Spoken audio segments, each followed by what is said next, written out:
کلہین مجلس اتحاد المسلمین کے صدر بیرسٹر اسد الدین اویسی نے یوم آزادی ہند کے موقع پر مدرسہ جامعۃ المومنات واقع مغل پورہ میں قومی پرچم لہرایا۔ ہندوستان آج اپنا 79واں یوم آزادی منا رہا ہے۔ کلہین مجلس اتحاد المسلمین کے صدر بیرسٹر اسد الدین اویسی نے یوم آزادی ہند کے موقع پر مدرسہ جامعۃ المومنات واقع مغل پورہ میں قومی پرچم لہرایا۔ ہم وطنوں کو یوم آزادی کی مبارکباد پیش کی۔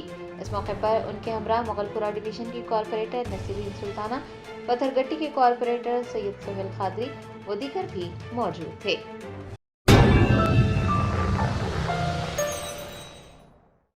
جرمنٹن super specialty hospital national award winner doctor Mir Jawad Zar Khan, German trained senior orthopaedic surgeon and director, ماہر ڈاکٹرز ڈاکٹر واصف اعظم اور doctor Bharavi Chanduri, senior cardiologist اور دیگر ڈاکٹرز نمایاں خدمات انجام دے رہے ہیں۔ Robotic surgery, advance cath lab, MRI، operation theatre, ICU، 2D ultrasound جیسی سہولیات سے آراستہ کارپوریٹ لیول ہاسپٹل، واجبی فیس میں ہر مرض سے شفا یابی کے لیے جرمنٹن سپر اسپیشلٹی ہاسپٹل، عطاپور۔